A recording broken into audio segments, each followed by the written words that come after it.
Coming to you live from Radio Cayman Studio. For the record. For the record. Hear from your government officials, independents, and the opposition on issues that matter to you. The record. Engage in an open dialogue between residents and lawmakers. For the record. The record. Informative, impartial, insightful. This is your talk show. 1-800-534-8255. Your calls, your input. This is For the Record. And now, your host, Orit Connor. Good morning and welcome to For the Record, where today it is Friday, March 20th, 2015, and the year is just slipping right away from us. Easter will soon be here as well, and when you know it, before you know it, as those old people who say, before you know it, Christmas will be here as well. But again, a hearty good morning to all of you, whether you're listening here in the Cayman Islands or if you're listening overseas via the web. For the Record, of course, is a show produced by the staff and management of Radio Cayman, and it is designed specifically to keep you abreast of issues as they arise and play out on the local, regional, and international scene. I am your host, Orit Connor, and you can join me on Mondays, Wednesdays, and Fridays from 7:30 a.m. until 9:30 a.m. on For the Record. Our phone lines, of course, are always open, and there's always someone there waiting to take your call. We always say this is your radio station. We want you to participate in it. We want to hear about your concerns. We want to hear about the observations that you make about what's happening in your country and what we can do to make things better, to improve on things. Any suggestions, we're looking forward to hearing from you. Our phone lines, like I said, are always open, and we have a toll-free number which is provided by Lime. That toll-free number is 1-800-534-8255. You can also call us on 949-8037 and 949-6990. And of course, if you don't like to talk on the telephone, then you can email us at For the Record. That is one word, For the Record, at candw.ky. Today, being Friday, normally it is the opposition's day, the official opposition in our Legislative Assembly. Mr. Bush is not with us today, so as usual on Fridays, if we don't have the official opposition, we have prominent local attorney Mr. Alan Steve McFeel, and we have soon to be prominent you're getting there, Chris, soon to be prominent certified public accountant, financier, political activist, political pundit, Mr. Christopher Saunders. Gentlemen, good morning and welcome again to For the Record on this Friday, March 20th. Good morning, Mr. For the Record, Mr. O.C. Connor. It's an honor to be back again with you on this Friday and with my friend Chris. And we look forward to coming back on the Fridays when you ask us. I don't think that I think I can say that for Chris too. I can speak for him. I remember I was in court one day and the judge says to me, Mr. McPhee, I don't want you to say a word. I speaks for you. I speak for you, and I was surprised that he was saying that. It's great to be back, and I always enjoy coming on the show. I think it's informative. I learn a lot just from sitting here with you guys, and I was looking forward to learning more. I mean, Steve's ability to put so many things in context is always welcome, and OC's ability to bring up the subjects that many people sometimes don't want to speak about is definitely also welcome. So it's great to be back. Again, thank you, gentlemen, for agreeing to be on the show. And usually, like I said, always say at short notice as well. Well, the phone lines are busy already, gentlemen. We have one caller. It must have been I waiting wonder for who us. that could be now. But we're going to talk to that caller right now. Caller, good morning and welcome to For the Record. Hi, good morning. Good morning, gentlemen. Good It's morning. always a Morning, ma'am. pleasure to hear you in the morning. Thank you. What I'm calling for in the morning is this. You can just remind people that today is Dress Blue Day, and we're supporting people with Down syndrome. Today is Down Syndrome Day. Dress and, Blue Day. You know, dress in blue. So if people can dress in blue to show their support for those who are affected by Down syndrome. And are you a member of any particular organization or anything, or do you have a particular interest in this? No, I'm not. I'm just an advocate for everybody. Excellent. Excellent. Congratulations for that. We need a lot more people like you. And you should have said Thank that you. yesterday, so I could have put on my blue things today. Because Yes. I mean, if I had known that before this morning, I certainly would have dressed blue. And blue's my favorite color. One Yeah, of my me favorite too. colors. Me too. Yeah, I'm wearing jeans, so I got a little bit blue. Well, I can say the table inside here has a lot of blue in it. So if you watch government TV this evening or on the weekend, you'll see the blue table. So we can say we're celebrating.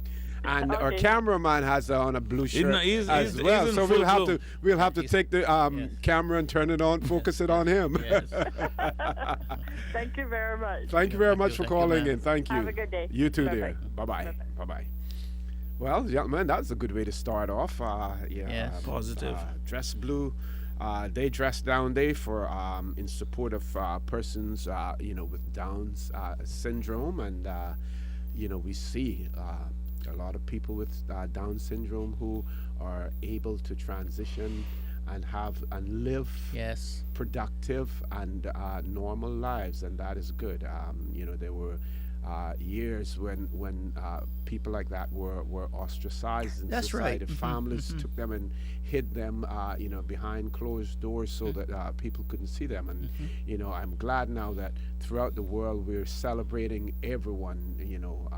We're not thinking of people as being disabled anymore, but think more of them as being enabled as opposed to being Yep. disabled. That's right. And on that note, I would ask your permission to say a few things Certainly, you before don't we need my start. permission, Mr. McPheel, and I Um, know you're not going to say anything bad, so so we don't need to censor you at all. First of all, I would like to send my condolences to the family of Mr. Bob, the late Bob Soto. He was a great person. I knew him very well, and I remember when he started diving, I was wondering, what is this diving under the water? Why would people pay to go under the water? I didn't understand it, and from his efforts in 1957, he made it a worldwide sport, and especially it has a special place to me because two of the first Caymanian dive masters after Bob Soto was my two brothers. He certified them, Yep. Atley and Patrick. Peter Pat. Yeah, and they had a company called Quabbin Divers for many years. He used to operate out of Treasure Island, I think. That's right. Yeah. They had three in Coconut Harbor, was it? And they had three different dive sites, the dive shops. And I would also like to say a belated birthday to my friend Manny Miles. Yes. Dr. Manny, not the Yes. real Dr. Manny, but No. he has his special Yes. certification as a doctor. Yes. I want to say, if he's listening or his friends listen, I didn't get to attend his little function that he had on Wednesday evening. I promised that I would be there, but I had a seminar with a group of people about the Constitution, and it lasted longer than I thought. And then after the seminar broke up, people were enthusiastic, asking additional questions and stuff. But Manny, I hope that you still consider me to be your friend, and I wish you a happy birthday publicly. And actually, I was there, so and it was actually a pretty good. I got there very late, and I was actually working late, but kind of passed through, pay my respects, and it was good. Good vibe. The food was good. The curry goat was off the hook. Yes, Curry yes, goat I was missed nice. that. Yeah, you definitely missed the curry goat. Okay, gentlemen, I'm going to take a look at some of the headlines, and I'm deliberately, and some people may say that I'm cutting off my nose to spite my face, but I'm deliberately staring away from the Caymanian compass and what they have in there today. I'm going to Cayman news service, even though I was a little bit upset with them the other day too, with the headlines Wigs. that they had about the wigs and gowns. But I'm even more upset at the Caymanian Compass and the mere fact that the real sorry, I would even call it an apology, or that they put in their editorial in relation to the cartoon by Barefoot Man. So I am doing my little boycott of them for a while, Well, as well. sir.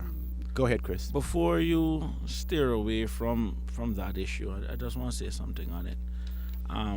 First of all, you're right. It is a very sorry attempt at an apology.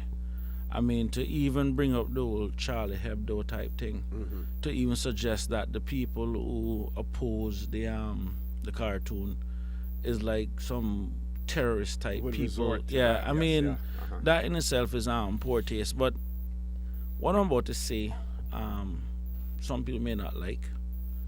And I'm going to kind of caveat it by starting, I think it's in Mark chapter 8, when they brought a blind man to Jesus.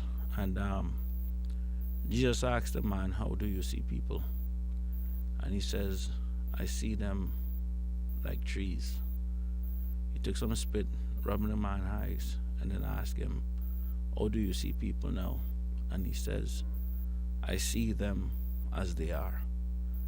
I have absolutely no problem when people decide to show you who they are and what they're about. I actually prefer people to be that way, whether I like it or not, than those conniving little ones. Because I can tell you one thing, long before we get to that cartoon, we have some people inside this country that have perpetrated that kind of behavior for so long, but yet we turn a blind eye to it. We have a long way before for the people who would break your glass after you drink from it, the people who would sweep out your feet. I can tell you, I work with a couple of them, and I can tell you one thing, they are the worst ones, because at least for some people, you can say, you know what, they just dislike people of a certain color. But we have people inside this country that not only dislike people of color, they also dislike poor people. And I can tell you one thing, I have seen them, and let me tell you something. Matter of fact, I didn't want to get riled up, because as I think about it, just kind of really makes my blood boil to some extent. But they're the worst type of hypocrites that we have. And so I don't mind the guy who drew the cartoon showing us who he is. I mean, look where he's from. Jesus have mercy. It's actually been a surprise to anyone. So it is what it is. But you know what? Let's find the other ones who are in the closet that think exactly the same way and refuse to come out. I am more worried about those than those who have basically come out and let me know who they are. Anyway, that's just my 2 cents on that. Well, all right. I felt so strongly about that I didn't leave what I feel, what I want to say to just come off the top of my head. So I wrote down what I wanted to say. Okay, well. I wrote down what I wanted to say. And this is what I have to say on it. I say the symbiotic relationship between the Barefoot Man and press and the compass is emphasized by that cartoon.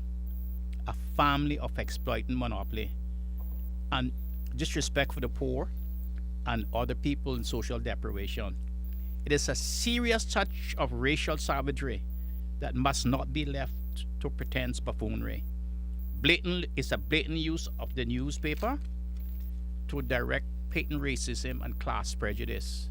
The cartoon is his credentials of superiority over the poor and the unemployed. He cannot even sing.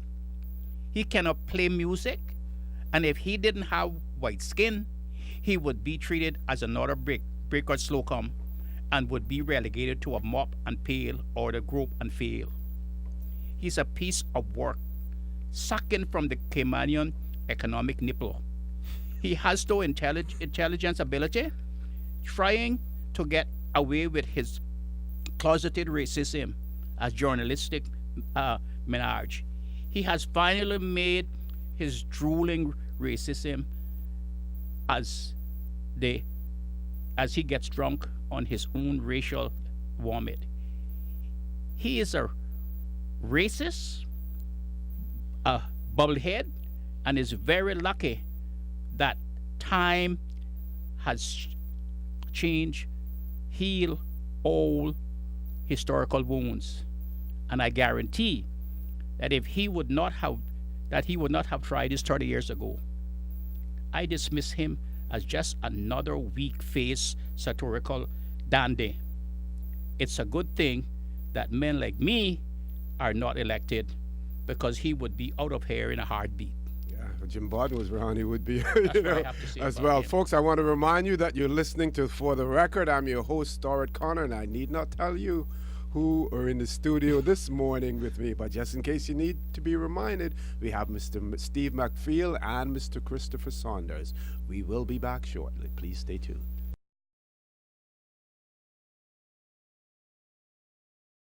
Good morning and welcome back to For the Record. I'm your host, Stuart Connor, and my guest in the studio with me this morning, we have Mr. A. Steve McFeel and Mr. Christopher Saunders. Chris, when you start talking about the Bible verse and you're talking about the Gospel of Mark, my Mark heart 8:22. started to beat a little bit, because I was brought up in the church, and there was a time when I knew all of my scriptures Me and too. stuff like that. I mean, I knew every one of them. But I think the Gospel of Mark, and that particular chapter, we have the Sermon on the Mount, and then we had, I think the story that you're talking about is the story of blind Bartimaeus, right? Mark 8:22, I as believe. well, yeah. 8:22 to 26 is Jesus healed a blind man, once before.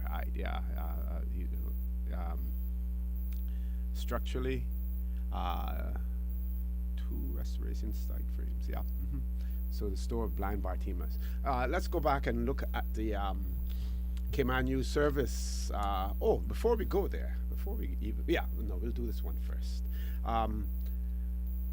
Mr. McFeel, in your profession, and they say justice delayed is justice denied. Yes, right. We see that Mario Rankin was acquitted of all of the immigration charges against him. And Chris, you were looking at this yesterday, where at the end of the day, it seems the crown dropped all 30 plus counts against him, and his firm. On Tuesday they dropped that. The prosecutor told the summary court that the Crown had no evidence to offer in the case, as Rankin had paid all of the relevant fees. The magistrate found Rankin not guilty of charges, acquitting him of all of the charges. Again, justice delayed, justice denied. But the thing was, Ari, I can't understand about this case. If the Crown had no evidence, how was he charged? And who charged him?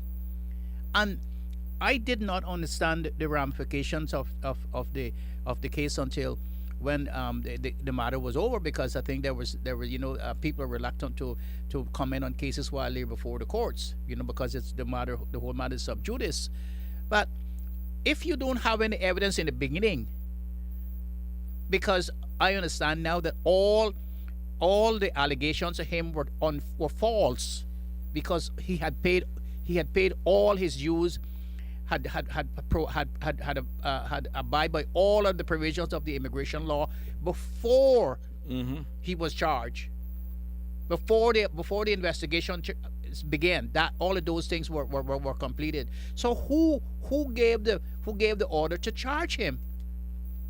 And then when I look at the story now, and I understand that it was an immigration matter, which is a administrative matter, and then you had anti-crime police from the UK searching his house and searching his place.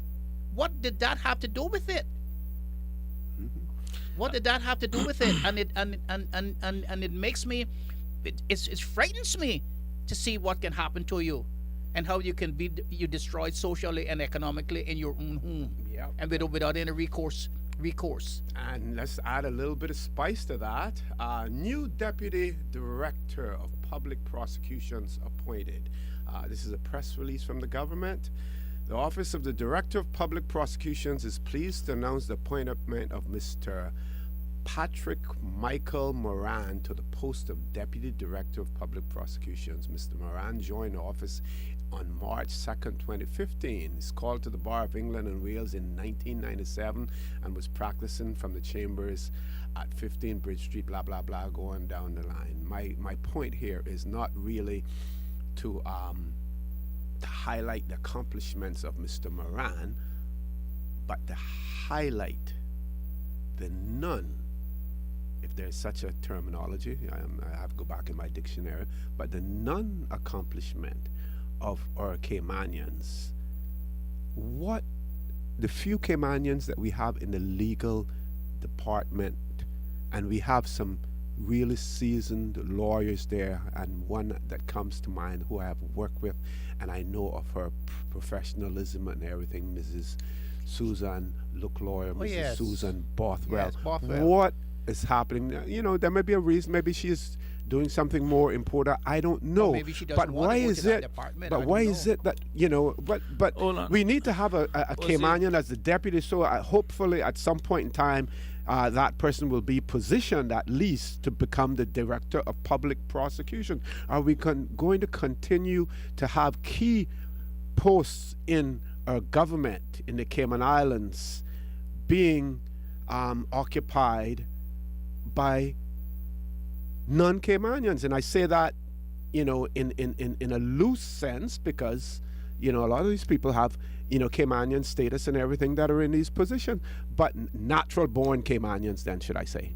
OC. Well, OC. Hold on, Steve. I want to say something, and going back even before to the Mario ranking issue. I've always been, I guess, very guarded when it comes on as a person was moving into the I guess, the political realm, and a firm believer in the separation of powers. But I'm actually reminded that those separation is actually there for checks and balances, and whatever fundamental problem with is that the judicial keep the legislative and the legislative keep the executive and all of that in check. The question is, where is our elected leaders' position on this? And the reason why I say what I say, I mean, I am beginning to completely lose confidence in the office of the DPP. It sounds bad, but I mean, you're going back to the McKeever trial. You look at the stuff with Sunshine, again, 5 years, something like that, dragged out. I mean, well, they may not recognize it as Sunshine yeah. Rickfield. But I mean, the question is this, and then you start having your doubts. And then here is a man who paid his fees in December, I think it was 2012. You arrested him in February, yet the information was already within government that he paid just because they wanted to get a hold of this man's computers, go through this and basically assault the man's privacy. And I hope to God he sues the hell out of the government on this one, and I hope at the end of the day somebody lose their job over this. Let me tell you something. This is the kind of stuff that starts revolutions in countries. When the system starts to fail the people will start taking justice in their hands. This thing needs to be arrested, and sometimes I'm beginning to feel that this is a deliberate attempt to undermine the Cayman Islands, to start to basically destabilize our country. But Caymanians need to start standing up, and because listen, this could have been any one of us. We have seen a sitting premier got arrested, and God he knows what when it came out in the trial. I was shocked. You know, then the same thing with Mario going on. I mean, the same thing again. I mean, what is really going on in this country? And then we have these impotent and incompetent people leading us. And when people come and say, "Oh, Chris, we have this petition going around," I'm like, the one petition that everyone signs, they sign every year with their ex. We have a representative democracy where you go out and you push your issues out there. That is what representatives are for. And the only one that seems to be saying something is actually Al Soko. Where is the rest of these people? Where are their voices? Where is the voice of the people? These guys, listen, people, get these bums out and start getting people who can truly represent you. You notice when Obama and those people is lobbying, they say, call your congressman, call this. No one seems to be calling anyone. And when people going around trying to get this done and that done, it shows that there's failure in their elected leadership. Well, This needs to stop. Well, Chris, that has been happening for generations now, and it seems to me that all we are is fodder, and we have not, notwithstanding that they say that we are British citizens and and some of us have British passports, we are nothing but what we were, British subjects. British subjects. Yep. That's what we still are, British subjects. And we and you know, and I mentioned about about time healed historical bones, but it seems to me in Cayman that we not many generations away from 1834, but we like one generation we it's like they just let us off from the plantation and say you're free now, you can go and do what you want to do. Folks, you're listening to For the Record. I'm your host, Art Connor. My guest in the studio with me this morning, we have Mr. Alan Steve McField, prominent local attorney. We have Mr. Christopher Saunders, soon to be prominent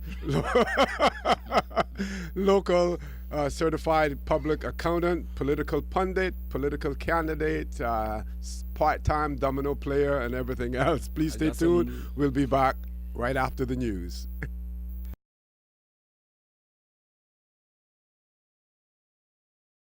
Good morning and welcome back to For the Record, where I am your host, Orrit Connor, and my guest in the studio with me this morning, we have Mr. Steve McField and we have Mr. Christopher Saunders, two persons who, when they're on the show, things get really, really excited and talk about very exciting things. Not to say that when we have other guests in the studio that doesn't happen, but there's a certain amount of electricity that's in the room when we have these two gentlemen in here. Similarly on Wednesdays when we have the independent members, again, I guess is there such a thing called a voltmeter or something like that? We're going to have that in here and measure the electrical field in here to see exactly how strong it is on those 2 days. Chris, I know we want to talk about where should the Cayman Islands be heading in terms of where we should be heading. But before we go there, I just want to again mention the whole issue of unemployment. Despite we're seeing an upswing in the world economy, there are other countries where their economies are depressed, and there are always countries that are prepared and are exporting labor. An article on BBC website I read a few days ago, and when I spoke to Mr. McField about it, I told him that I would mention it on here. Tanzania's MPs approve anti-foreigner law. That's the headline, and of course, sometimes the headlines are bolder than what actually is in the substance of the story. Tanzania's parliament has approved a tough new law aimed at curbing foreign employment. The bill requires firms to satisfy the authorities that no local could do the job before employing a foreigner. It reflects growing resentment towards foreign workers in Tanzania, a BBC reporter says. It did not make sense to see a Chinese driving a commuter bus in Tanzania, ruling party MP said. I was quoted as saying, Tanzania has seen a huge influx of Chinese nationals in recent years, with many of them carrying out skilled and semi-skilled jobs. However, workers from other African states, including neighboring Kenya and Zambia, are likely to be most affected by the law also because they are employed by private firms in managerial positions, apparently because of a shortage of skills amongst Tanzanians. So, and it then goes on to say the non-citizens employment regulations bill states that firms employing foreigners would have to draw up a succession plan. This is interesting, a succession plan, because here in the Cayman Islands we call it a business plan, a succession plan, but they call it what they want it to be, a succession plan, to pave the way for locals to eventually take the jobs. The government hopes the bill, still to be signed into law by their president, will come into effect on the 1st of July. And BBC reporters also say that the bill also raises questions about whether efforts to promote greater regional integrations are proving effective. So here again, we see the situation in Cayman being reflected in across the Atlantic, over to the African continent, as well. But it's interesting. They're calling it a succession plan. We call it a business staffing plan. It's the Call same a spade thing. a spade. Hold on. The thing is, OC, and I think, and this is just my personal opinion, because what it reflects more than anything is failed leadership, and I'll tell you why. Labor itself is subject, even though it's a factor of production, it is also subject to market forces. And the reason why I say that, it goes by demand and supply. If there's an oversupply of labor, costs will come down. That's just the way it is. And if there's a shortage of labor, costs will go up. That is basic market principles that a capitalist market works under. What we have here in Cayman, and this is really where the challenge is that we are a service-based economy where people generally sell their skills. And as a result, it means that we need to keep upgrading people's skills. In the same time, we also have technological advances. So if you look at even a bank today, before every time you have an ATM, it basically means that's a convenience where someone can go. There's less person going into a bank. That means less tellers are required. So we literally have technological changes that literally take jobs from people. So the question is, how do we keep expanding an economy? In Cayman, we have roughly 600 people coming to school every year. When you factor in, I guess, the death rate and people retiring, we need an economy that can create at least 500 jobs. The last job report that came out shows that we had over 600 Caymanians, I think 607, that may have entered the workforce between 2013 to 2014. But at the same time, we had over 1,000 more expatriate workers that entered the workforce. So the question is exactly who are we expanding our economy for? So it is one thing to have an economy that's creating jobs. That is pretty good. The question then is what kind of jobs, the quality of jobs, and more importantly, who the jobs are going to, especially the better paying ones. If you look at even the latest statistics, 62% of the people that are on work permit, I think, get paid less than $3,200 a month. Just to kind of put things in perspective. So when you start drilling into the quality of job, there are issues. Coming back in terms of our system, why I said this is a leadership issue is that, one, we have not made the necessary investment in people over the years to ensure that they have completely continued to upskill themselves. And to show you just how misplaced the priorities are, the last time the PPM government was in power, they were quick to spend $106 million on building a school.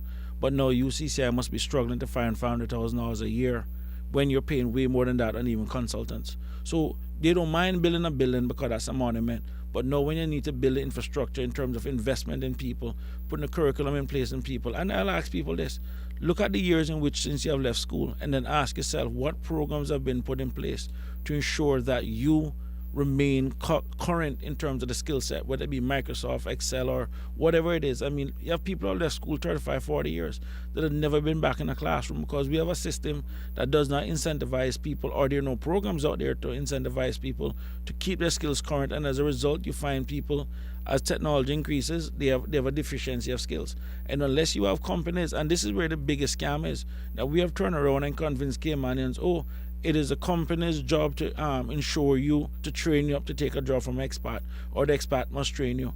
I can tell you, all my years ago in school, I was never ever taught how to lose my job. I was actually taught how to keep my job. And this is the kind of crap that we keep selling people over and over and over. And then you end up now with 1-2 generations being stuck behind with a skill deficiency and no investment program. Case in point again, rather than go out and find money for UCCI to upskill Caymanians, they have to be struggling. Where's the investment? There's none. Ms. Markfield, you want to add to that? Yeah, and it's so blatant. It's so blatant face. It's faced us in face so blatantly, and we don't seem to have the perspective to understand the global village in which we're in. Okay, so they say that we can't do these jobs. So they say that the financial side of the economy is shifting and moving, and that and now we see the government is going to London now with a delegation, and part of that visit will be now to talk about the disclosure of interest. Well, we ought to do something about that. If we want our people to survive, and we have some resources here that we can use to ameliorate whatever hurt that will happen to us. For instance, we have one of the most the people we Caymanians own one of the most expensive piece of real estate on the 7 Mile Beach. It's where the governor lives, on the beach. We need to utilize that. We need to take that land and develop it into a hotel complex, and we need to find a place for the governor to live elsewhere than on the most expensive piece of beach that Cayman owns. That's what we need to do. And then we can hire all of these Caymanians who are unemployed, who can't get employment in the hospitality industry. We have a school that we can train them and send them there in our own place that we own to work. That we can have our own manager, our own bedroom worker, our own engineer, our own everything. We do not really have to rely on outside people for a lot of things. Okay, we have one caller online. When we come back, I want to take you up on that because there are pros and cons to government getting into the hotel business, and we've seen like They should for be instance, partners in Bermuda, yeah, where that project really wasn't as successful as it should be. But we'll talk about that. Let's grab the caller now. Caller, good morning. Welcome to For the Record. Good morning, Mr. Orcano. Good morning. How are you? Okay, and good morning to Mr. Chris Saunders and Mr. Mike Field. Good morning. Morning.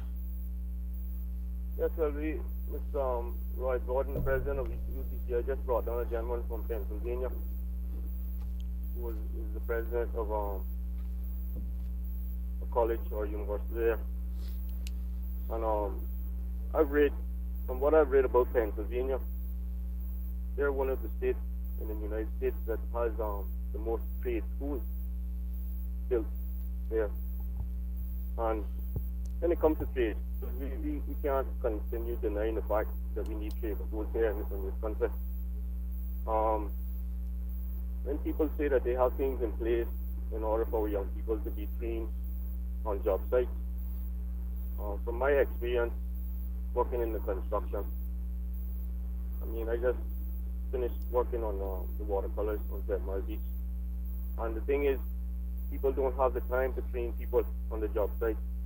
And then with expensive projects such as that, the people who own these places really don't appreciate people being trained on the job site in order to make sure that things are done properly. Thank you very much, Gemma. Thank you. Yeah, caller has a point. Actually, you're making huge investments, financial investments in these infrastructures, and people say, I start a business in the Cayman Islands. I'm developing a business. I'm not really a training center, per se. Of course, you bring your resources into a place where already have people trained to supply to you. And this is what's happening in other jurisdictions. I really haven't seen, except like in laboratories and things like that, that kind of middle level work that in different countries, like medical laboratories, dental laboratories, and all kinds of stuff, where you have to have some sort of ongoing training on the job, because, like you say, the technology is shifting and changing all the time. But generally, when people go into countries, they go in there to invest their money to employ the trained people in the country, and it's our duty then to train our people, and to make sure that after they have been trained, to send them out to these institutions to get the jobs. And I mean, like what you said about Tanzania, is that right? Tanzania. They either have that in place, or they are putting that in place. That's why they bring in the bill. We have the same laws here, and everybody in every radio station say we have them, but we don't enforce them. And why we don't enforce them? Because the other people say it's not in their interest to have them enforced. You know, And they're the ones that hold on. control, They're the one that control the economy. I'm going to say something that people are going to be surprised. Work is generally broken down between white collar type work and blue collar type work. If you look at all the people or the families in this country that are rich and wealthy, look at the type of work they do, and you'll find that actually none of them is white collar. They're all blue collar workers. If you look at how Dart makes his money, look at how O'Connell makes their money, look at how Foster's, the Merrins, Biggie, everybody is blue collar. For some strange reason, Caymanians shy away from blue collar work, when in fact that is actually where the money is. It's not in the white collar work. The white collar work is when you're on Wall Street or you're in some law firm and you have one of those clients that comes in and the money is in the blue collar. But for whatever reason, we have stigmatized the one place where Caymanians can make money. You look at developments.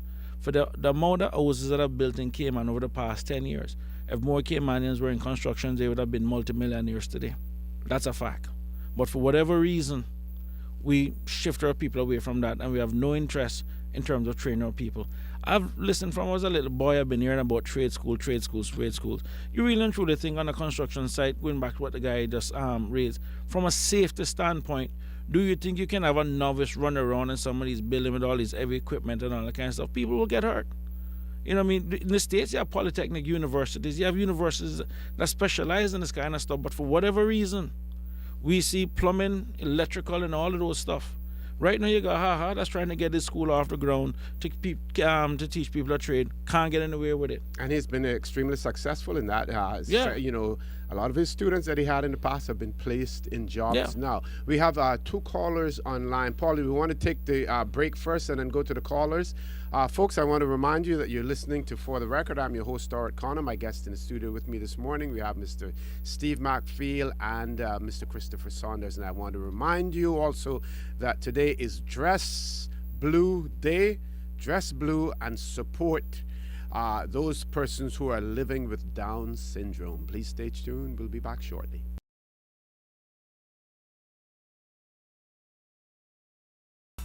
Good morning and welcome back to For the Record. We're going straight to the phone lines, and I want to thank those two callers who've been waiting for being so extremely patient with us. Let's take the first caller now. Caller, good morning and welcome to For the Record.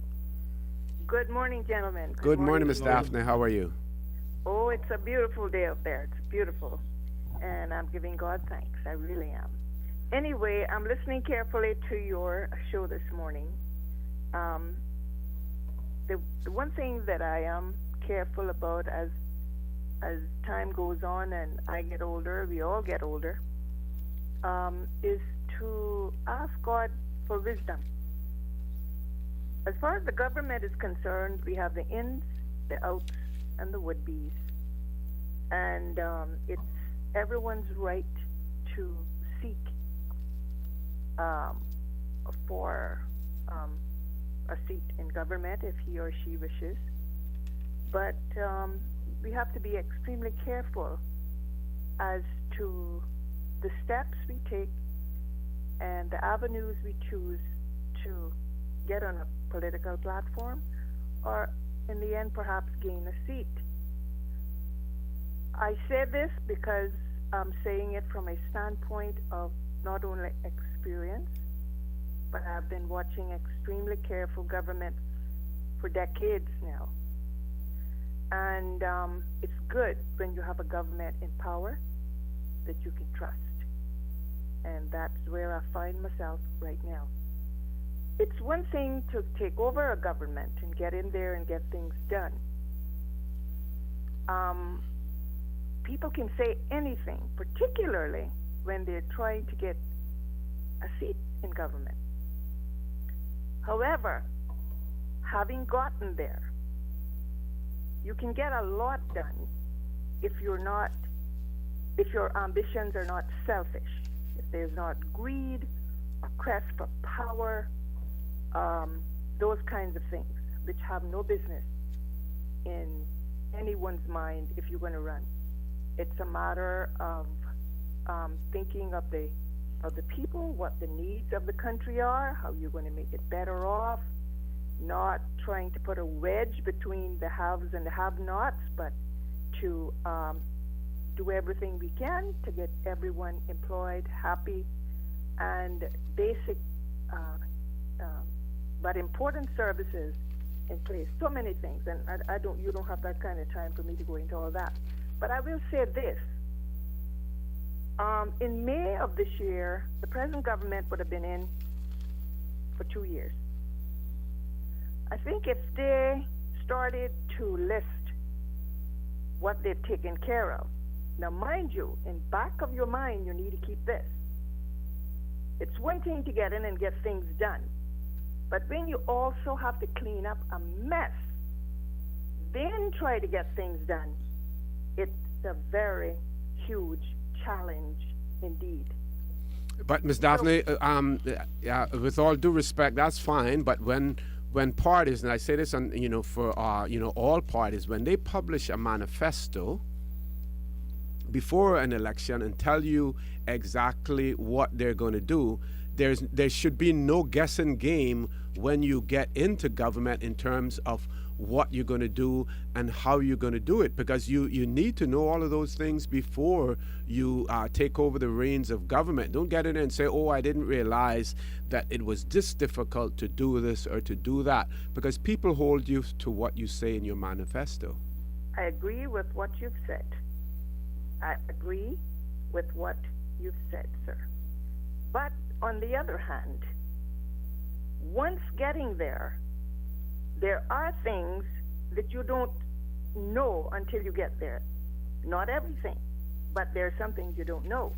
However, what I am saying is, when you have a mess to clean up, and a mess which is even bigger than what was foreseen before you got in there, it does sort of hold you from getting on to everything else you'd like to do. But having said that, what I want to say is this. We don't necessarily need people who talk a lot. We just need people who keep their promises. We need people who try to get things done.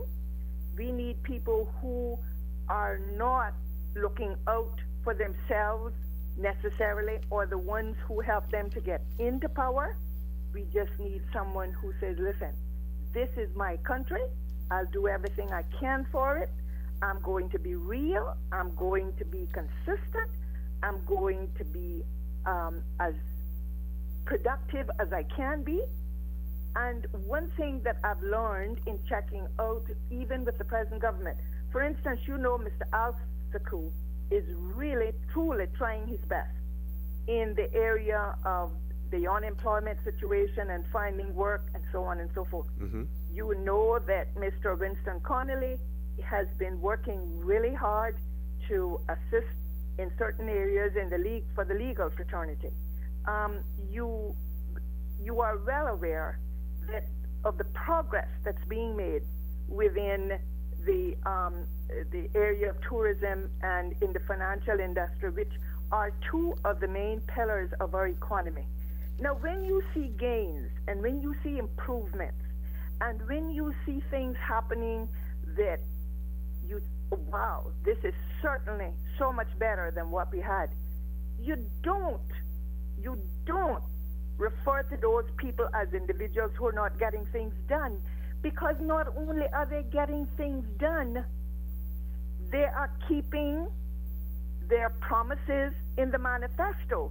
And if within 4 years you have not accomplished what you've said on the manifesto, at least you should have accomplished most of those promises which you made to the public.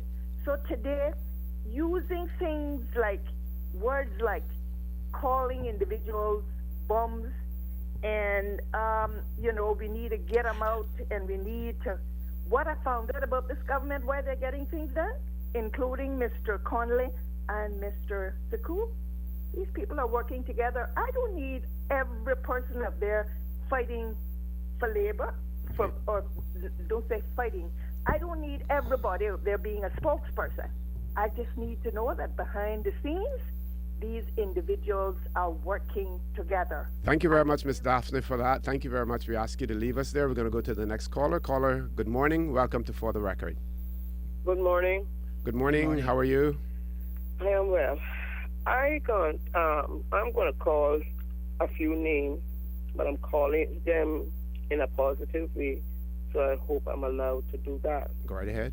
And the names would be Mr. Howell, Mr. Bo Weaver, Mr. Calvin Hooker, Mr. Nemar, Papi Conley, the four Christian daughters. There's a common theme there, music, huh? Mr. George Gillette, Mr. Lamy Seymour, the two Miles brothers, Steve from West Bay, and the list could go on. Maybe Mr. Saunders is too young to know, some of that. But speaking about the cartoon situation in the Cayman Islands, my only surprise is that we are surprised about that situation. Yeah. But let's talk about buying the papers and all that. That is a wonderful starting point. But I would just like to throw out there that for people who are boycotting the paper by not buying it, I'll tell you that's not enough. You need to go get to the advertisers and you need to speak to them, because you are the paying public. You buy their products and their services. Including Cayman Islands government who places ads in the paper as well. Thank you very much. In my lifetime, gentlemen, and the rest of the public and the Caymanian Compass, I have not spent $3 in all of my life on the Caymanian Compass. So the I would say the success of that paper, that they can now sit on us and spit on us and kick us, it does not lie at my feet. And I wonder, when Cayman was for Caymanians, we were the ones that were buying it. And look at what it has become to us now. And long time we could have seen that the paper wasn't for us, because in my generation, they should have developed their journalists and their editors. From my generation, we were the ones that finished high school, and some of us went on to higher education. And being a journalist is not a hard job. Being in that studio is not a hard job. It bothers me really that anybody is in media in the Cayman Islands besides Caymanians. Because one of the tenets of media when I went to school was that in your country, really you didn't want anybody in the media besides your own country people. So it really bothers me. It bothers the life out of me. But anyway, I would just like to say that the West Bay Beach was flourishing at one time. In the music industry, it was new, it was ripe, it was ready for the picking, and a certain person came here and began to push, press, and aggress to get into that business. They got into that business, and the falling away of Caymanian labor started then in my eyes. Because when Holiday Inn had a few bands playing, you might loosely call them house bands, that fell away. And if I'm wrong, gentlemen older than me in the studio, please correct me. The same thing was at Galleon Beach. They had a band or two playing. You could loosely call them house band. That fell away. And to the best of my knowledge, one person took up the entertainment between the two properties, Holiday Inn and Galleon Beach. Mm-hmm. And I wonder who that one person was. That was the falling away of Caymanian jobs, because a lot of those young men were working on the beach, and they were making a living, and they were making a proud living. That went away. But one thing I would like to say, there are other cartoons that I would like to see the Compass publish, and the cartoons would be one that depicts a debacle at the Fairbank Women's Prison. I want to see that. I want to understand that. A cartoon where you would see where this gentleman, the cartoonist, began his life and how he got to be in the Cayman Islands.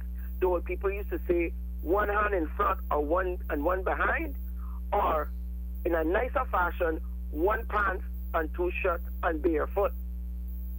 And I would also like to see a cartoon that explained to me who went to that last entertainment they had at the Galleon, when much was said to the negative of my country, and that was a long time ago, and where they were going and why they had to go, because Cayman wasn't no good, and the whole 9 yards. I was down there that night, and I listened very carefully. But they came back to this country, and I want on a cartoon depicting they returned to this country. Who brought them back and why? That's what the Compass need to get at to publish, if they want really publish a cartoon that benefits the country. That's a cartoon you need to publish. I also want a cartoon saying how grateful him and all of his like friends are to the Cayman Islands from giving them an honest bread and butter while taking away from its very own, making them millionaires, giving them a lifestyle that few people alive today can understand or appreciate because they will never achieve it. And I also want a cartoon now, last but not least, to say that you are reinventing yourself, rebranding yourself on the back of yet another Caymanian or more Caymanians, because remember now that Sunday on Rooster, we listened to a very nice program and you're featured on that. And if you ask me, that's a rebranding of someone who has become almost irrelevant in the marketplace. You take that and you're rebranding yourself, you're making yourself, you're reinventing yourself, and you're selling more music. And I would like to say at this point that even the little young people from West Bay helped that to achieve something, because they were the ones doing the artwork on the cover of the music. I want a cartoon to say thank you to a Rooster, since you might have forgotten all of the rest of that. Thank you to Rooster, because you can now come out in the marketplace and you may now have money to make a living. Thank you for that. That's what you need to say thank you to Rooster. Take that. Thank you very much, caller. Thank you very much. Paul, we have one more caller. We're going to ask that caller if they can be extremely patient. We're going to take a short break, and then for the record, we'll be right back, and we will be taking your call.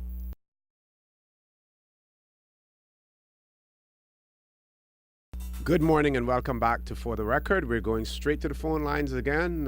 Caller, good morning. Thanks for being so patient. Welcome to For the Record. That's okay, sir. Mr. O.C. morning. How are you doing, sir? I haven't heard from you in a while. I'm born in May, and May is the month of patience.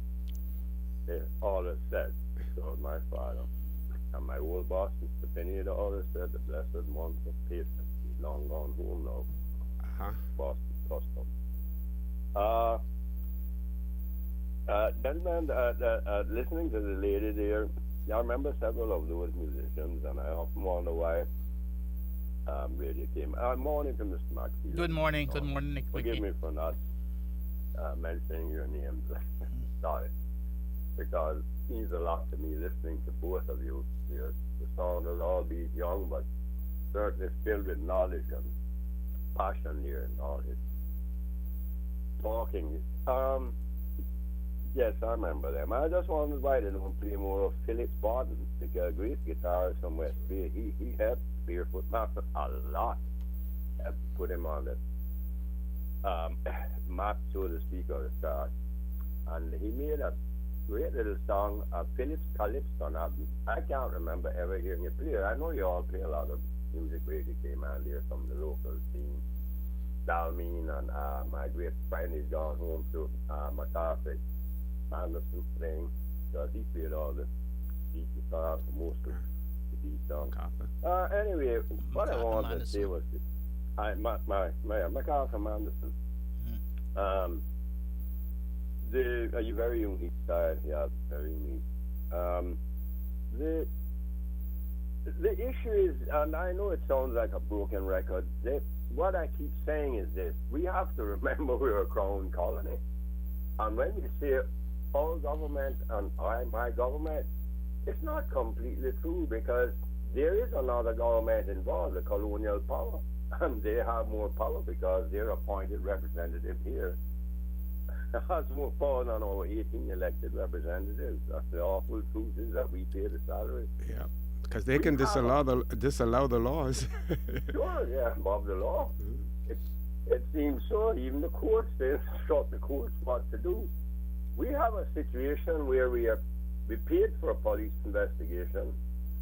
Obviously, there was something there, or they wouldn't have sent down one of their top men. They used to call it Scotland Yard. I think it's now called the Metropolitan Police. Here, they wouldn't have sent a man who is some idiot who couldn't do a proper investigation.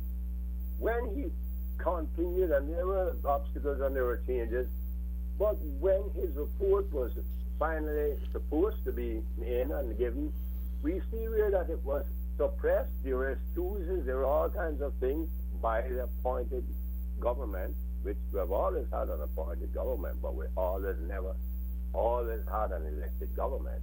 Mr. Maxfield knows that full well, and Mr. O.C. too. They stepped in and said, no, the people can't hear it. The people can't receive it. We're paying for this. I hear that the breezeways for the new airport would cost $20 million. I'm pretty sure. Jetways, yeah. The jetways. Sorry, not breezeways. Jetways.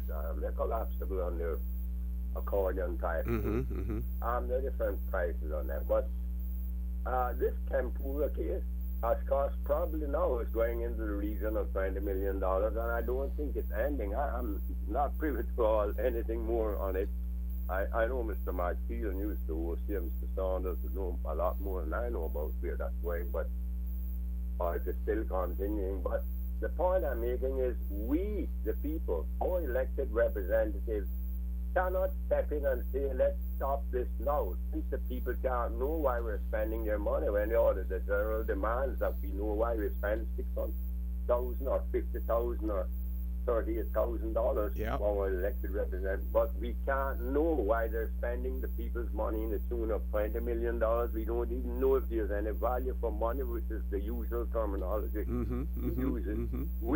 What they can't step in and end it and say, let us spend it on our infrastructure for our people, let us spend it on the UCCI, let us spend it on health, education, let's spend it on social services, let us help the needy. With this 20 million to go along, they can't do it because we're a crown colony. We did not listen to Mr. Orman Panton and later to Mr. Jim Borden. They warned us and told us. Bermuda did something much wiser than us. They decided to give their elected representative more power. They just recently did take away some more powers from the British governor there. Gentlemen, have an excellent day. I listen on. Thank you very much, Mr. Hurston. Thank you very much. Talking about the Tempura situation, we see concerted efforts by the UK government to keep that report out of the public domain. And my opinion on it, my belief is that if it were released, the contents of that document would show how much the United Kingdom government was intent on destabilizing the Cayman Islands so that they could put us under administration to control us. Well, it shows how it shows the control they have and how clever they are too. The colonial system, how clever the people who run that system. Remember now that when you talk about the colonial system, a lot of people don't understand. But can you imagine a country with 10 million people in the colonial days controlling people with billions of people all over the world? Yep. Huh? Can you imagine that? Well, what they have done now, they have found a clause, you see, in the law that says if there's an investigation going on, that the matters surrounding that investigation should not be disclosed until that investigation is complete. So what they have done now, the people who was investigating for them, they now start investigation against him. Right. We're getting close to the headline news. So I think at this point in time, Paul, you ready to take the break now? Okay, Chris, got about 1 minute, so I just have to cut it off. Yeah, that's fine. I just recently read a book, How Do You Kill 11 Million People? And the answer is you lie to them. We have sat down in this country and with all due respect, and I mean I respect anybody's opinion, it is that working behind the scenes, things being done in private kind of mentality where we're where we are, because people previously would not keep the government in check, and because we now have radar programs such as these and the internet and everything else, and social media where people can go on and criticize and say what needs to be said, that's what needs to be done. It is that mentality why we're here today, where we're sitting back, we're liking people we like when they're basically doing nothing. There are too many people in this country that have gotten paid for decades that have done absolutely nothing for the Caymanian people and now retire with a big fat pension. And that's the problem I have right now with that mentality. So the public business cannot be done in private. The public business cannot be done behind the scenes. It needs to be out in public. And if I'm paying someone good money, I need to know what they're doing with it. There are people who would say, and agree with you, Chris, that if they were doing so much for the Caymanian people, why are we in the position that we are in? They have done nothing. Why are we in the position that we are in now if so much was being done, for us? In the past, yes, there were certain things that were done, but they were later undone. They were later undone. Folks, I want to remind you that you're listening to For the Record. I'm your host, Stuart Connor. My guest in the studio with me this morning, we have Mr. A. Steve McField and Mr. Christopher Saunders. And again, I want to remind you that today is Dress Blue Day. Dress Blue Day. You should dress blue, support, and give support for those with Down syndrome. So if you're at home and still getting ready to go to work and you haven't picked out your attire yet, make sure that you include blue in it. Please stay tuned. We're going to be back shortly.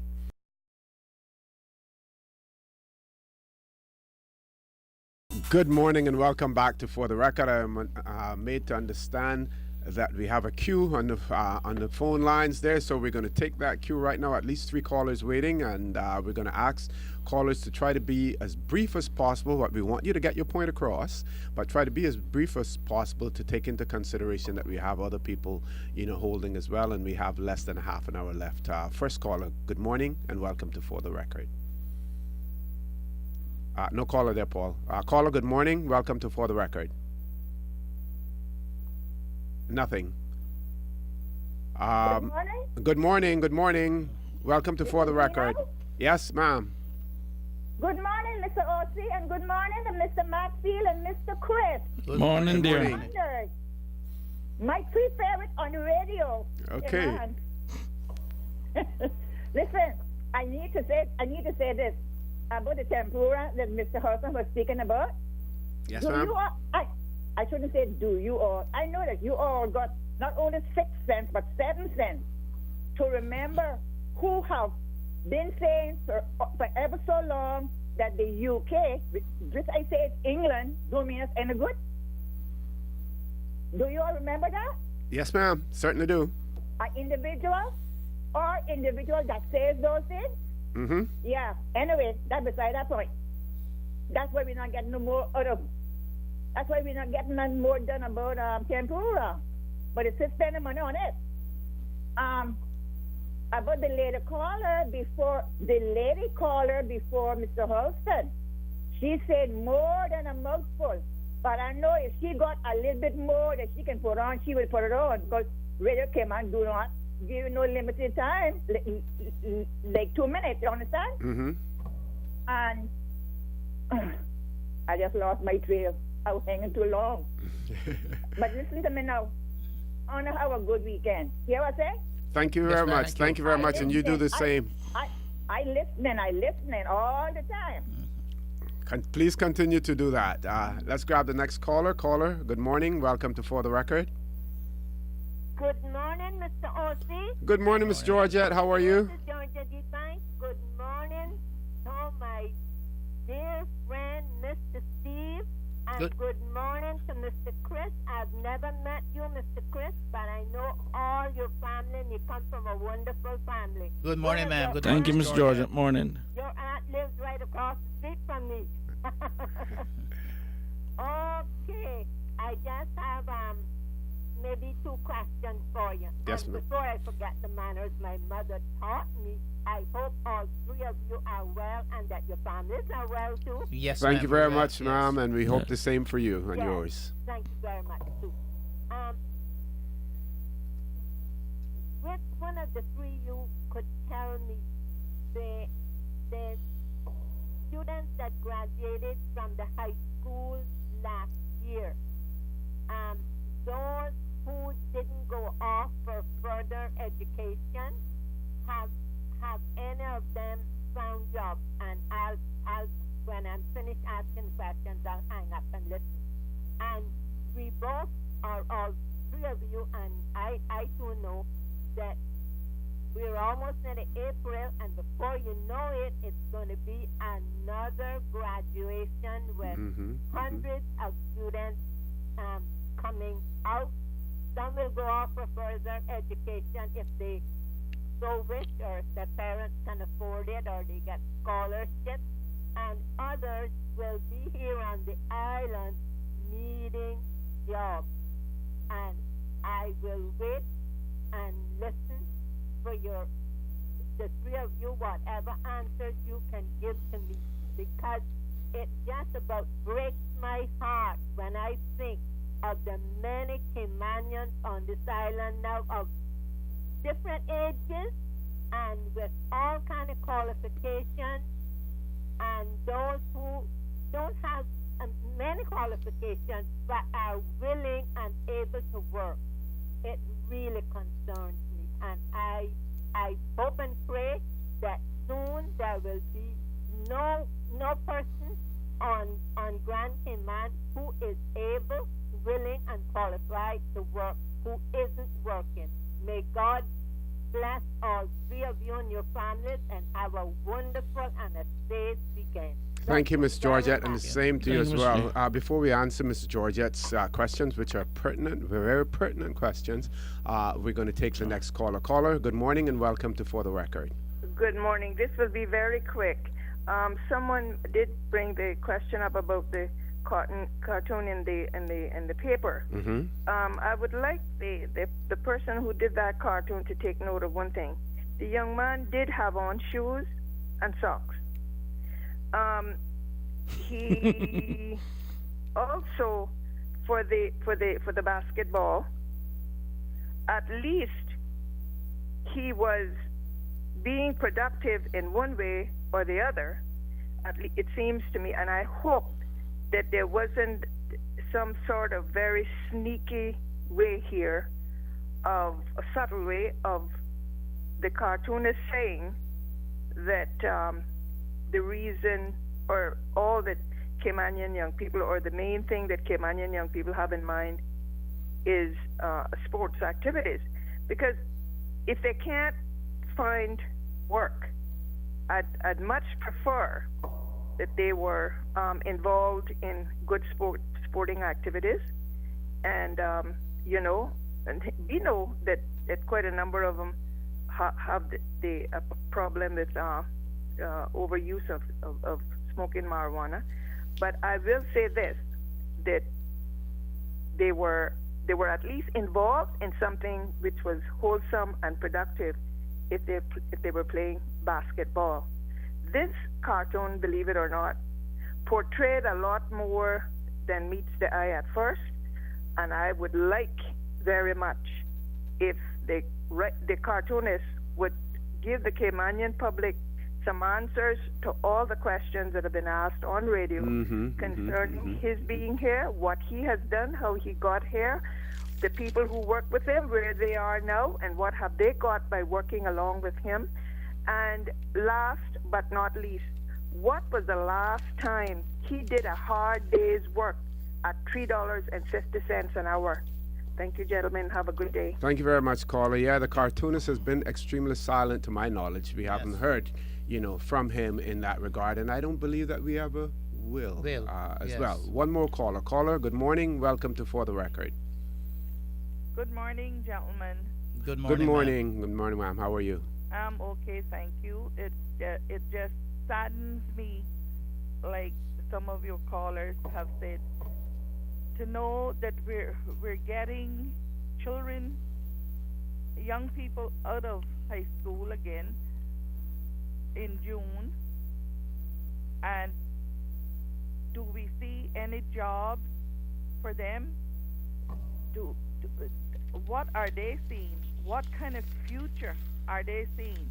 Not all of them are going to be going to college, perhaps even less going to college now because perhaps their parents don't have a job, and yet we keep importing these people. And mind you, we have to put that blame mostly on the Cayman people, because who runs the country? We got elected politicians that are quiet only when they want to build big monuments for themselves that they can say, this is what I done. But who builds them? Foreigners again. Okay. I don't understand why we keep getting these people into this island, and most of them are paid lower than $5 an hour, and then we got to give social services more and more money to help support our own people.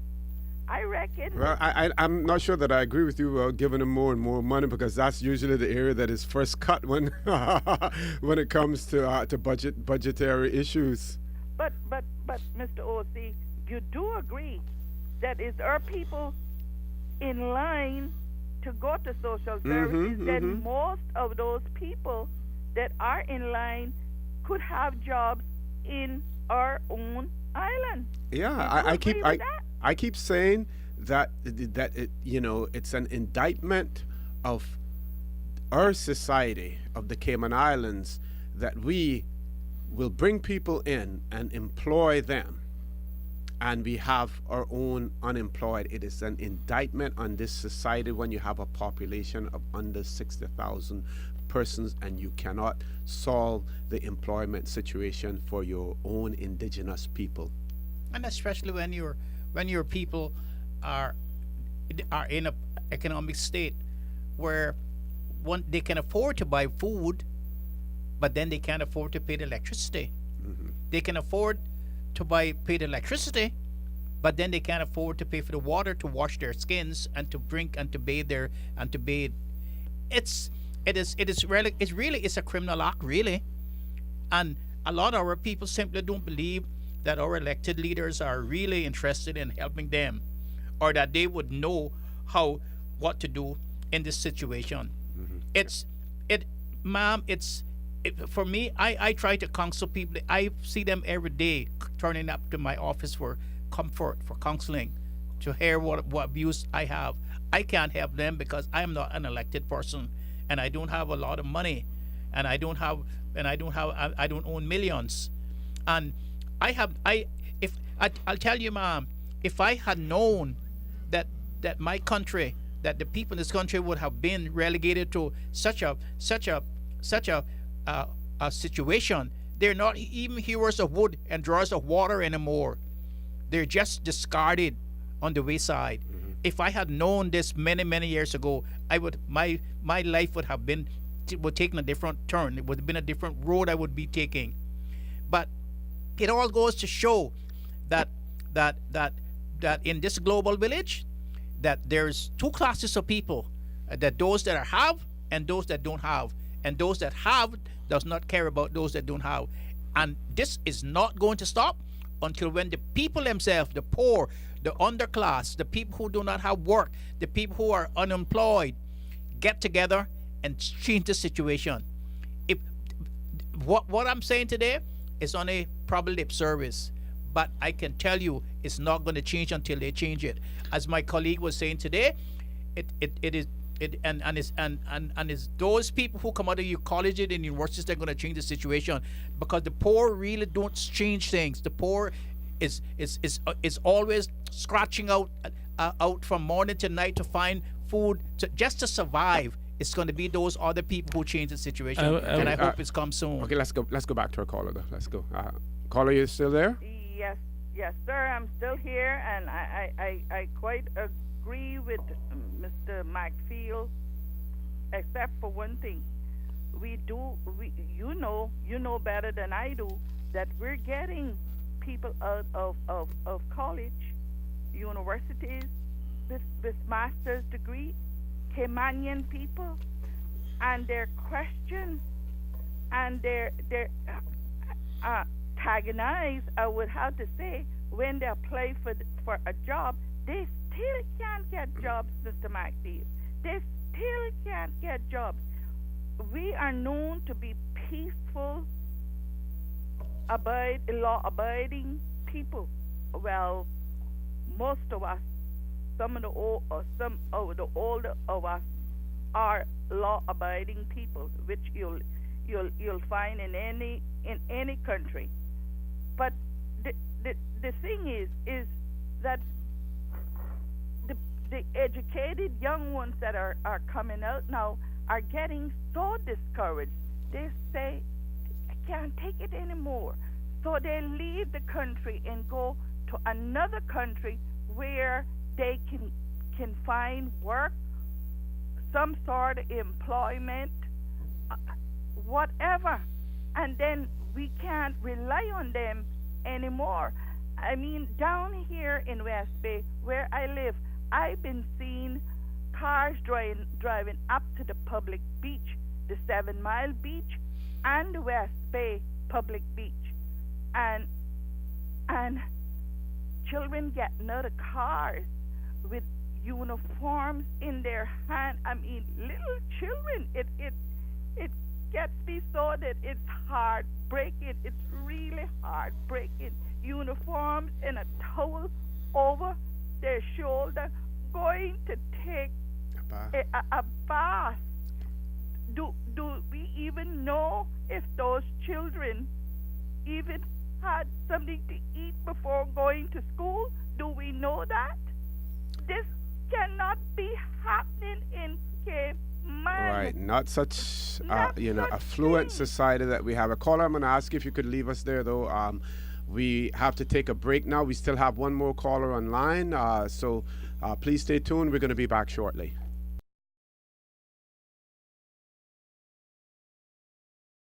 Good morning and welcome back to For the Record. I'm your host, Stuart Connor, and just in case we're a little bit delayed coming back on the air there, I was just on the phone. You heard me earlier talk about the Deputy Director of Public Prosecutions and the fact that we had appointed a non-Caymanian. You also heard me mention Ms. Suzanne Bothwell, a very good friend of mine. I've worked with her. She was the director, of the Constitutional Commission or Constitutional Secretariat when we have her there. Quite capable person. And I mention her name in terms of why wasn't she appointed, just for public knowledge, because here and For the Record we like to put it on the record. When the 2009 Constitution came into effect, the two offices, the Director of Public Prosecutions is separate from the Attorney General's office. Ms. Bothwell now works in the Attorney General's office. Director of Public Prosecutions, their role is more, and Mr. McField, you can confirm this, is in relation to criminal side, law, yeah. and she is, more not so involved in the criminal side of it. The job was advertised. She chose not to apply, for the position of DPP. So that is the explanation as to why we don't have Ms. Susan Bothwell in that position, because she is in a different role. And you may have heard me say I'm not sure whether or not she may be doing something otherwise, but that's the case. But that does not still distract from the fact and the point that these are positions that we need to have Caymanians holding so that they can ultimately take up the role. And those of you Caymanians who are out there who are qualified and have the privilege, I shouldn't say privilege because this is your country, are employed, don't necessarily, and this may be easy for me to say, don't necessarily think about the bucks that you're going to earn, the amount of money, but think about your service to your country and paving the way for others to come along, as well. I believe we have one caller online. Paul, caller, good morning. Welcome to For the Record. We're going to ask you to be as brief as possible because we have about 8 minutes left. Good morning again, Mr. Hurlston. What I said about thinking about what Mr. Orman Panton and Jim Borden, and thinking about moving forward. As far as I'm concerned, when Mr. McField spoke a while ago before this about, the concerns about what is going to happen, this is why I'm saying this, because everything sort of moves around that as a central hub. Once we are a colony, everything that Great Britain signs on to, we have to accept it, whether we want or not. We see the human rights issues. There are issues there that are very serious and will have serious impact on our society. And we cannot say no because we're a crown colony. Our very immigration, which controls the job force, which it shouldn't have anything to do with that. We know that. It should be a manpower, Department of Manpower, as Mr. McField has often said. But the point is, it is controlled ultimately by the colonial power too. Everything revolves around that. What we should be doing is, and I've said it before, trying to tell our people, listen, there is another alternative. We can move forward. There's a financial independence there. What we need is a political independence. We have to start talking to our people seriously about moving forward into a much more autonomous way of governing our country. We keep saying our elected representatives to blame for this. What to blame for what? We have to be masters of our own destiny, whatever that destiny may be. Whatever it be, we need the courage in our people.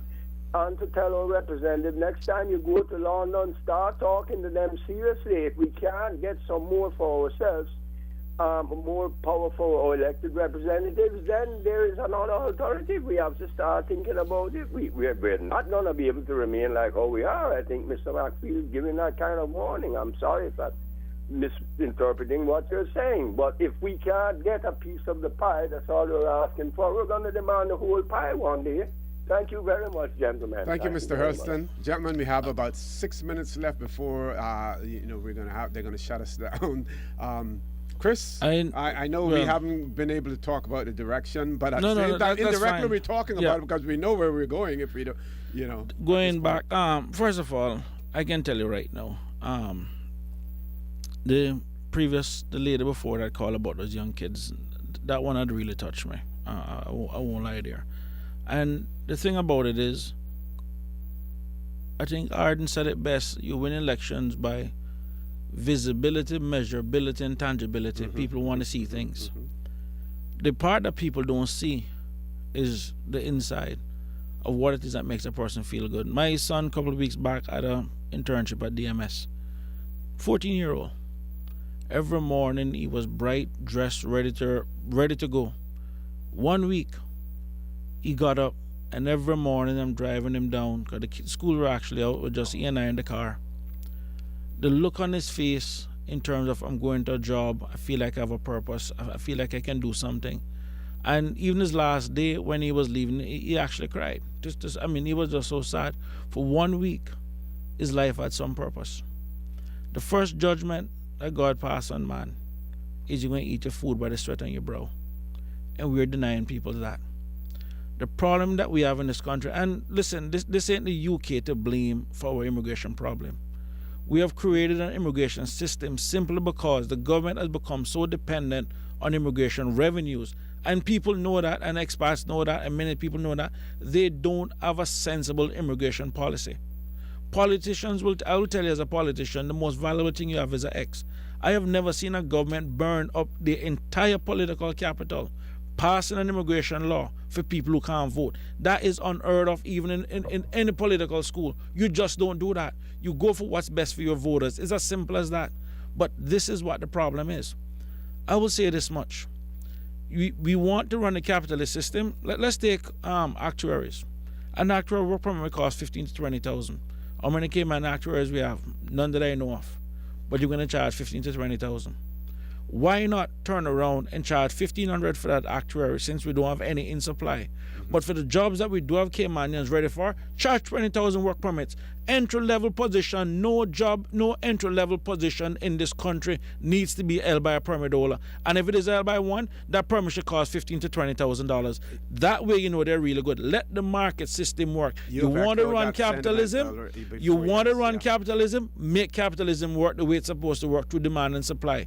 If people people out there have the skills, if Caymanians have the skills to do the job, and someone want a permit for it, $20,000. And I guarantee you one thing, you so quick there, Caymanian. We have made it so cheap for people to sit back and bring in permit holders, cheap labor. And I'm not going to pick on the people who are in an economic duress situation, who just want to put food on their table.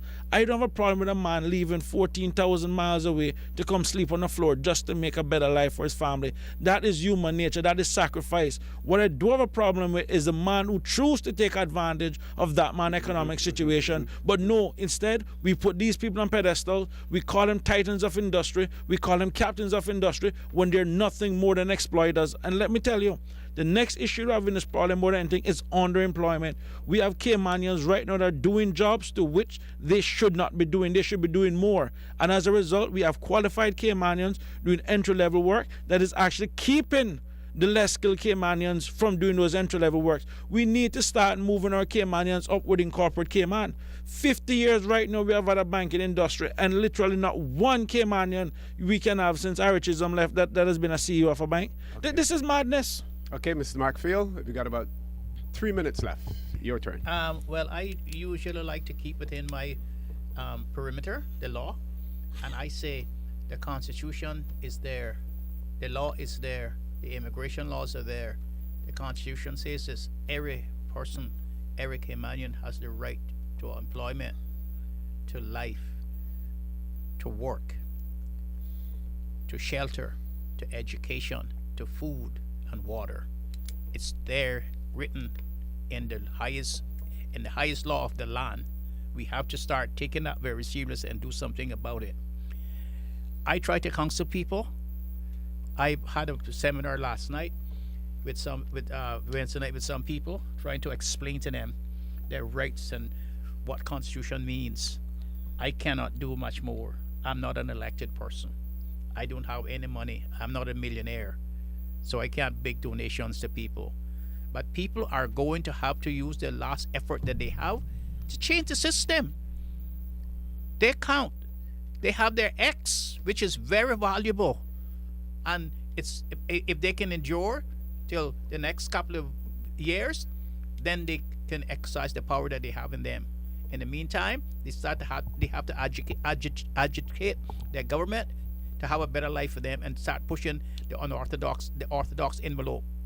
And that's what they have to do. And the conversation must continue. We have to continue to talk and to push. Yeah, and as for the man who walks bare feet, I have this to leave with him.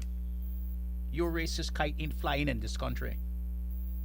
And if you want to be adored by walking bare feet, haul your backside back to the Ku Klux Klan territory, because you ain't going to wear any white sheet nor burning the crosshair, and you and the newspaper need each other because you're all birds of one feather.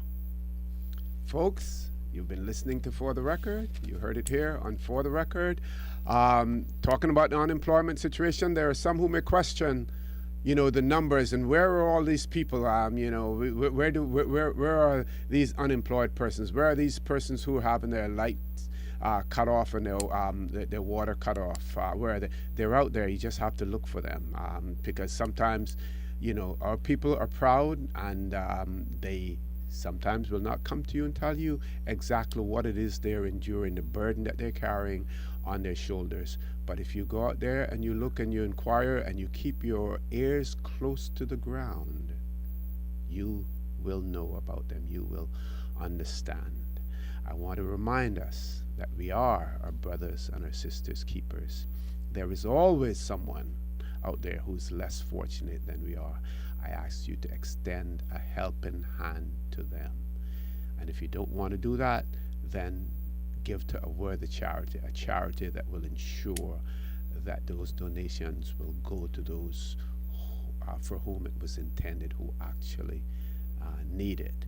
We should always think about those who need and not about those who want. And like I said earlier, there are many in our society who need, but simply will not tell you that need is there. I ask you to continue to listen to Radio Cayman. Join Sterling Durini Banks today at 12 noon for Talk Today.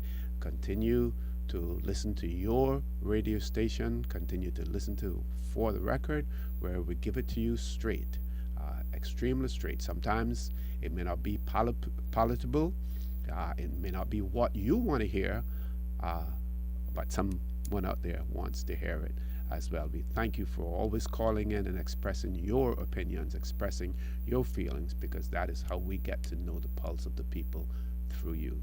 Take care. God bless. Have a great weekend.